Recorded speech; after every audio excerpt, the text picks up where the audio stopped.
The most powerful thing I started doing for my productivity was doing nothing.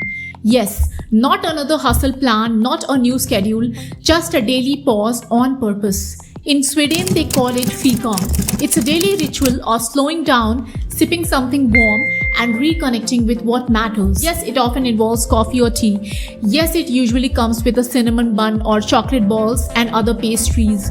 But FIKA is much more than a coffee break. It's an intentional sacred pause, one that's baked into Swedish life for more than 100 years now. At many workplaces in Sweden, FIKA happens twice a day, and some companies give mandatory FIKA breaks. It's about stepping away from screens, from pressure, from noise, and stepping back into presence and connection. FIKA extends beyond offices. It's practiced in homes, cafes, even in solitude. And it's not about productivity, it's about remembering how to be human. And no, it's not your typical solo and optional coffee break, where sometimes we are still checking emails as we sip our coffee. FIKA is different, it's intentional, it's social, it's emotional.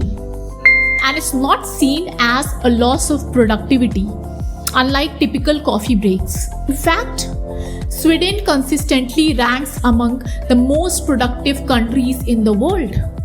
And according to OECD, all 8 of Sweden's region outperform global productivity benchmarks in terms of labor productivity. But FIKA is not just cultural, it's spiritual. In a world addicted to yang, FIKA is pure yin. It's a reminder that stillness is not weakness, it's wisdom. FIKA taps into the feminine power of receptivity because sometimes the most aligned move is to wait and receive.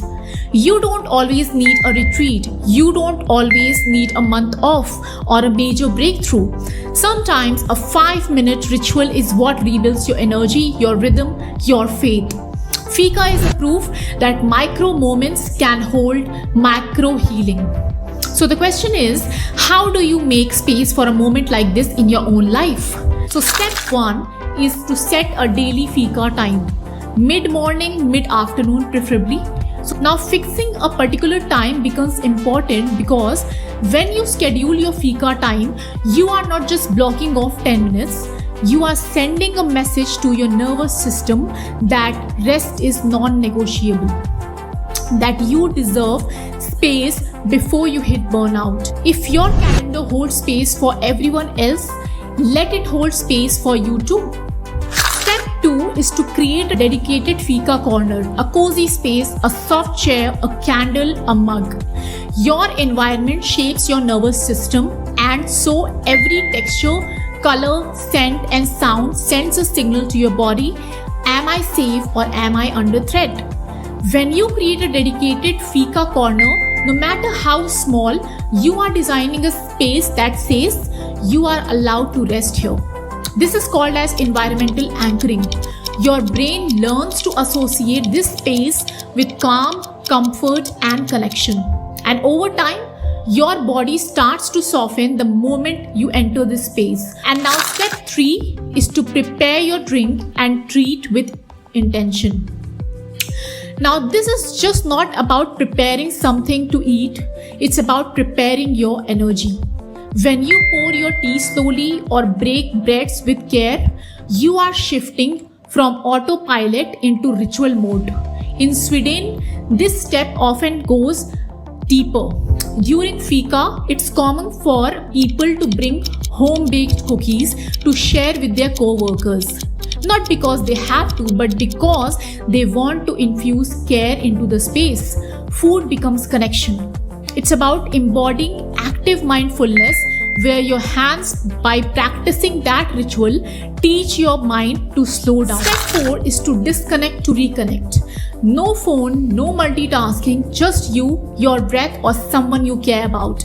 In Sweden, FIKA is not squeezed in between tasks, it's protected. During FIKA time, employees fully step away from their work. No emails, no meetings, no split focus. And there is science behind this.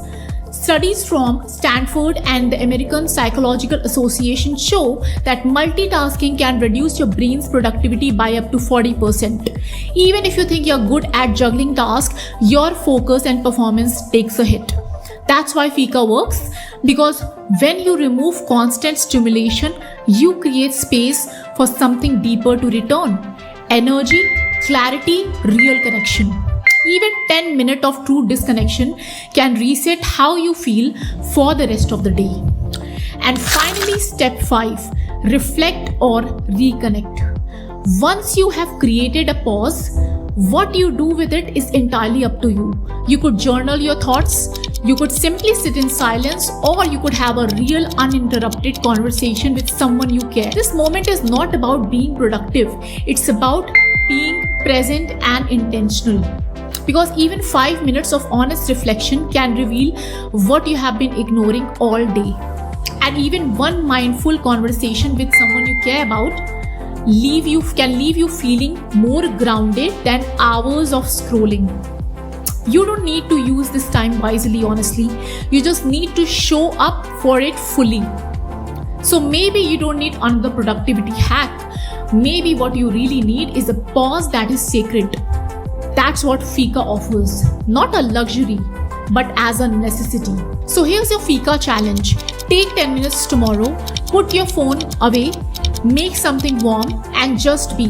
Not to fix anything, not to achieve anything, just to remember what it feels like to be fully here in the present. I'll see you in the next one.